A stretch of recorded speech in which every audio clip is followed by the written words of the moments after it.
जब भी किसी भी फील्ड पे प्रोडक्शन किया जाता है तो वो एक पैटर्न के अंदर चलता है। ये पैटर्न कोई थ्योरेटिकल वर्ल्ड नहीं है, ये पैटर्न बिल्कुल प्रैक्टिकल है और आज इस प्रैक्टिकलिटी को हम पढ़ने वाले हैं। So hi guys, welcome back to another video of commerce champion. चलिए आरंभ करते हैं।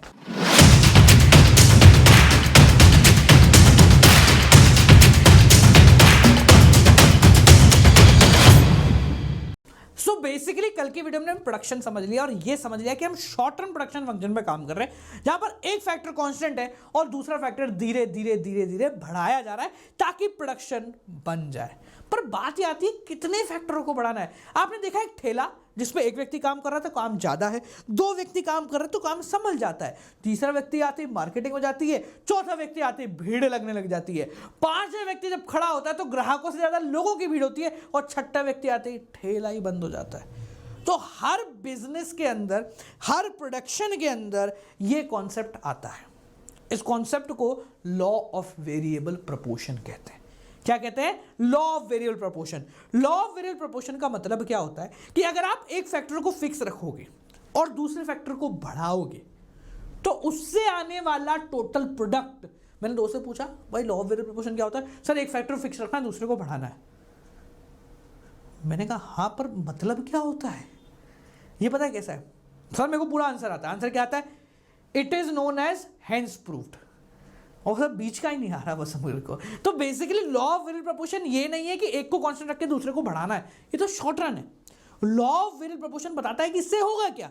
तो एक को कांस्टेंट रख के अगर आप वेरिएबल फैक्टर को बढ़ाते हो तो आपका टोटल प्रोडक्ट पहले इंक्रीजिंग रेट से बढ़ेगा, फिर बढ़ेगा पर डिक्रीजिंग रेट से, फिर कांस्टेंट हो जाएगा, फिर नेगेटिव हो जाएगा। क्यों? Let's have a practical example. मान लो कि आपके सामने एक फील्ड है, आपके सामने क्या है? एक बड़ी सी फील्ड है। अब उस बड़ी सी फील्ड पे आपको प्रोडक्शन करना है। आपने एक व्यक्ति को छोड़ दिया, ले बेटा प्रोडक्शन कर। इकलौती जान कितना कर पाएगा काम? तो उसने क्या करा? प्रोडक्शन करना शुरू करा। तो मानते हैं उसने इतना एरिया जो है कवर कर रहा है। इकलौती जान है, इतना एरिया कवर करो। इतना एरिया कवर करने से उसका आउटपुट कितना उसने निकाला? 100 यूनिट का प्रोडक्शन उसने निकाला। समझ में आ गया? ठीक है भाई। अब मुझे दिख रहा है कि स्टार्टिंग के अंदर वेरिएबल फैक्टर जो है यानी कि लेबर जो है वो कम है और फिक्स फैक्टर यानी कि जमीन जो है वो बहुत ज्यादा है। तो मैं जमीन को तो कम ज्यादा कर नहीं सकता, मैंने एक बंदा और डाल दिया। जब एक बंदा और डाला तो इतना निकलना चाहिए था, पर दोनों साथ में थे तो साथ ही हाथ बढ़ाना, एक अकेला थक जाएगा। अच्छा सर, सोचते बहुत हो तुम लोग। तो थोड़ा सा ज्यादा काम हो गया, तो 100 की जगह 200 नहीं हुआ, काम थोड़ा ज्यादा हो गया, 210 हो गया। ठीक है। अब तीसरे व्यक्ति को लगाया, तीसरे व्यक्ति के आते तो ये पार पा गए, इन्होंने बहुत सारा काम कर लिया। कितना काम हो गया?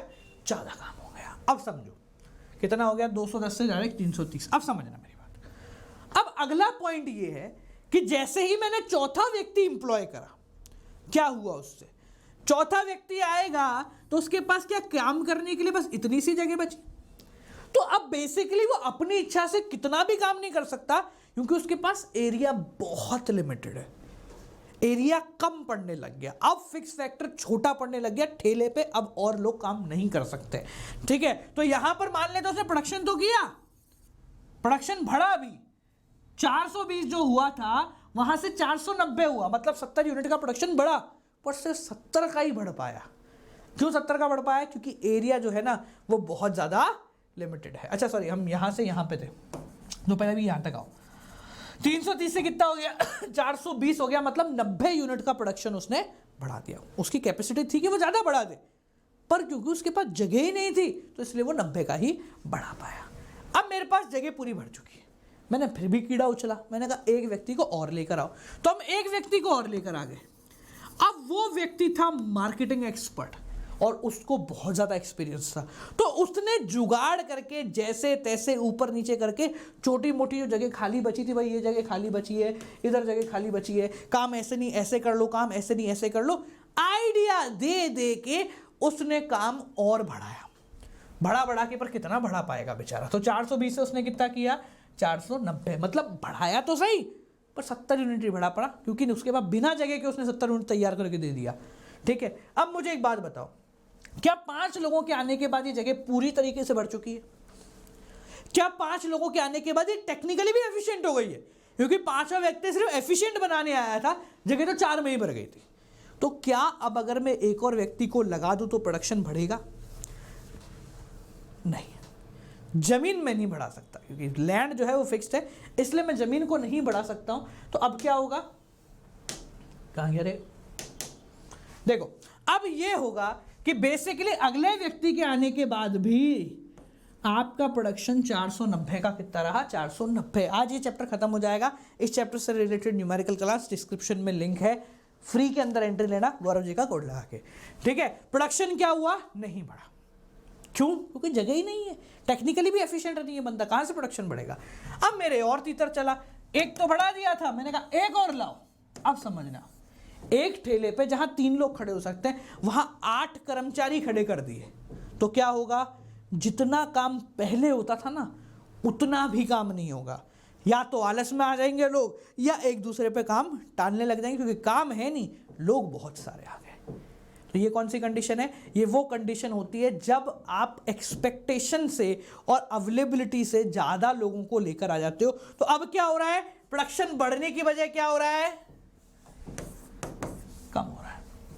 क्यों? क्योंकि लोग या तो आलस कर रहे हैं या ढंग से काम कर ही नहीं पा रहे, क्योंकि एरिया नहीं है काम करने को, ठेला ऑलरेडी भरा हुआ। तो हमने जो ये एग्जाम्पल अभी समझा, इस एग्जाम्पल के अंदर कोई अलग बात थी क्या? कुछ भी अलग था? एनीथिंग? कुछ नहीं। ये एग्जाम्पल एग्जैक्टली बहुत नॉर्मल है, जो कि हर प्रकार की फील्ड में होता है। अगर आप एक चीज को कांस्टेंट, यानी लैंड को अगर आप कांस्टेंट रखते हो और लेबर को बढ़ाते जाते हो, तो अब बोलो सर लेबर और लैंड भी बढ़ेगा, तो वो हमारे को नहीं पढ़ना, वो अगला फर्स्ट ईयर के अंदर पढ़ोगे। ठीक है, तो यहां पर जब भी एक फैक्टर कांस्टेंट रहता है और दूसरा फैक्टर बढ़ता जाता है, तो देखो टोटल प्रोडक्ट का क्या हो रहा है। यही था हमारा टोटल प्रोडक्ट। देखना क्या हो रहा है, टोटल प्रोडक्ट पहले बढ़ रहा है इंक्रीजिंग रेट से, 100 से 210, मतलब 110 यूनिट बढ़ा, फिर 210 से 330, फिर 120 यूनिट बढ़ा। तो पहले टोटल प्रोडक्ट इंक्रीजिंग रेट से बढ़ता है, क्योंकि हमारे पास जगह बहुत है, फिर जगह कम होने लग जाती है, तो टोटल प्रोडक्ट बढ़ता तो है पर डिक्रीजिंग रेट से बढ़ने लग गया। देखो, और जब हम पूरी तरीके से उसको चूस चुके लैंड को, तो टोटल प्रोडक्ट आपका वहीं रुक जाता है। और एक पॉइंट ऐसा आता है जब टोटल प्रोडक्ट आपका डिक्रीज होने लग जाता है, तो total product is going to decrease. ठीक है, तो ये कितना हो जाता है? नेगेटिव हो गया। ये मार्जिनल है बालक। ठीक है, टोटल प्रोडक्ट अपना ये है। तो टोटल प्रोडक्ट की कहानी ये है, मार्जिनल प्रोडक्ट को जिस प्रकार से चल रहा है, तो जब टोटल इंक्रीजिंग रेट से बढ़ता है, मार्जिनल भी इंक्रीज होता है। जब टोटल डिक्रीजिंग रेट से बढ़ता है, मार्जिनल कम हो जाता है। जब टोटल कांस्टेंट है, मार्जिनल 0। जब टोटल डिक्रीज होता है, मार्जिनल नेगेटिव। ये एग्जैक्टली यूटिलिटी वाला कॉन्सेप्ट है, जो आपने यूटिलिटी वाला कॉन्सेप्ट, टोटल यूटिलिटी और मार्जिनल यूटिलिटी पढ़ा है। डायग्राम देखें, ये जो है ना, ये वही पॉइंट है जिसको हम लॉ बोलते हैं। जो आपने अभी ये पूरा कॉन्सेप्ट देखा, ये एक्चुअल में लॉ है। तो लॉ क्या कहता है कि अगर आप एक फैक्टर को कांस्टेंट रख के दूसरे फैक्टर को इंक्रीज करते हैं, तो पहले आपका टोटल प्रोडक्ट इंक्रीजिंग रेट से बढ़ेगा, फिर डिक्रीजिंग रेट से बढ़ेगा, फिर कांस्टेंट होगा और फिर नेगेटिव हो जाएगा। समझ में आ गया? डायग्राम देखो, टोटल प्रोडक्ट इंक्रीजिंग रेट से बढ़ेगा पहले। जब टोटल प्रोडक्ट बढ़ता है तो मार्जिनल भी बढ़ रहा है और एवरेज भी बढ़ रहा है।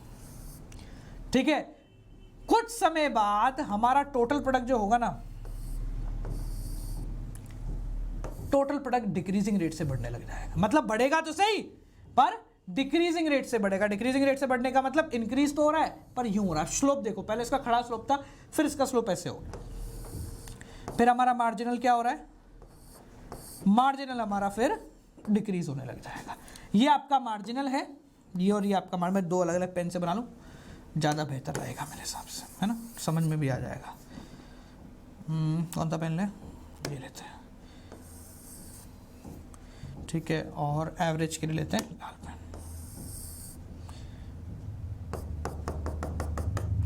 ठीक है, अब देखो, ये कुछ ऐसे पॉइंटर्स हैं डायग्राम में। हो सकता है कि थोड़ी सी गड़बड़ हो, तो मैं इस गड़बड़ को सुधार देता हूँ लोगों को। ठीक है, 1 मिनट रुकना। देख, इधर कुछ पॉइंटर्स के बारे में हम लोग बात करते हैं। ये पहले इंक्रीजिंग रेट से बढ़ रहा है, फिर बढ़ रहा है डिक्रीजिंग रेट से, फिर एक पॉइंट आता है जहां पर ये कांस्टेंट हो जाता है और उसके बाद ये डिक्रीज होने लगा, जो होता है टोटल प्रोडक्ट। ठीक है, अगर हम मार्जिनल के बारे में बात करें, ये रहा अपना मार्जिनल, ये हमारा मार्जिनल है और ये हमारा एवरेज प्रोडक्ट है। अब समझो दोनों तीनों में डिफरेंस क्या है, कहानी समझना दोनों की, ठीक है ना। कहानी समझो, कहानी क्या है। कहानी बड़ी सिंपल है कि टोटल प्रोडक्ट जब इंक्रीजिंग रेट से बढ़ता है, मार्जिनल भी बढ़ रहा है और एवरेज भी बढ़ रहा है। मार्जिनल जो है ना वो जल्दी बढ़ जाता है, मार्जिनल फटाक से बढ़ जाता है, एवरेज धीरे धीरे बढ़ता है। सिमिलरली जब गिरेंगे भी तो मार्जिनल फटाक से गिरता है, एवरेज धीरे धीरे गिरता है। ठीक है, तो आप देख रहे हो जब डिक्रीज हो रहा है तो मार्जिनल एकदम से गिर गया, जबकि एवरेज धीरे धीरे कम हो रहा है। जब मार्जिनल जीरो हो जाता है तो टोटल प्रोडक्ट कैसा हो जाएगा, कांस्टेंट हो जाएगा। Marginal zero, total product becomes constant. और जैसे ही मार्जिनल नेगेटिव आया, टोटल प्रोडक्ट डिक्रीज होने लग जाता है। ये तीन स्टेजेस होती हैं, stage number 1, stage number 2, stage number 3। इसको हम कहते हैं इंक्रीजिंग रिटर्न, कांस्टेंट रिटर्न और डिक्रीजिंग रिटर्न। इंक्रीजिंग रिटर्न सब बढ़ रहा है, कांस्टेंट रिटर्न सब या धीरे धीरे डिक्रीज हो रहा है। कांस्टेंट मत बोलो, डिक्रीज बोलो, कांस्टेंट उसमें बोलते हैं स्केल में। हाँ, तो increasing return, decreasing return, negative return. बढ़ता हुआ रिटर्न, रिटर्न मिल तो रहा है, फायदा आ रहा है, पर उस पेस से नहीं आ रहा जिससे आना चाहिए, और फिर नेगेटिव रिटर्न। यह एक पॉइंट है जहां पर मार्जिनल प्रोडक्ट मैक्सिमम हो जाता है, मार्जिनल प्रोडक्ट मैक्सिमम हो जाता है। ठीक है, उसको हम कहते हैं पॉइंट ऑफ इन्फ्लेक्शन, ये याद रखना। ई पॉइंट जो है ये कहलाता है आपका सेकंड फेज खत्म होने वाला। पहला फेज कब खत्म होता है, जब टोटल डिक्रीजिंग रेट से बढ़ता है। सेकंड फेज कब खत्म होता है, जब मार्जिनल तुम्हारा जीरो हो जाता है। समझ में आ गया, क्लियर है, बहुत आसान है। ठीक है, तो ये लॉ है, लॉ को डरने की बात नहीं है, बेसिकली उसी लॉ को थ्योरेटिकल कॉन्सेप्ट के अंदर हमने यहां पर लिखा है। लॉ के साथ कुछ बेसिक अजम्पशंस आते हैं, आप सभी को पता है। इको के हर लॉ अपने साथ एक अजम्पशन लाता है। अजम्पशन मतलब भैया हम हर जगह काम नहीं कर पाएंगे, तो कुछ जगह हमारे लिए फिक्स करता हूँ। ठीक है, कि हम इतने इतने एरिया में ही काम करेंगे। ठीक है, तो ये क्या है कि भाई शॉर्ट रन में ही काम करेगा, 2 फैक्टर होने चाहिए तभी काम करेगा, टेक्नोलॉजी उतनी रहनी चाहिए, फील्ड पे ही काम करेगा, मन में काम नहीं करेगा, तभी काम करेगा जब कोई फिजिकल एग्जिस्टेंस हो आपके प्रोडक्शन के प्लेस की। क्लियर हो गया, ये आपका लॉ है, ये उसका डायग्राम है। समझ में आ गया बालकों? तो आज की कक्षा को यहीं देंगे पूर्ण विराम। चैप्टर खत्म हो चुका है, चैप्टर से रिलेटेड एमसीक्यू आप लोगों के साथ कल मिलकर कराने वाला हूं। कल मिलते हैं, डिस्क्रिप्शन में लिंक है, एमसीक्यू क्लास ज्वाइन कर लेना यूजिंग कोड गौरव जे। और लाइव क्लासेस के लिए अनअकैडमी प्लस या आइकॉनिक ज्वाइन करें using code Gaurav J, 10% of में मिलेगा, एनडीए के अंदर भी आओगे। Keep on watching.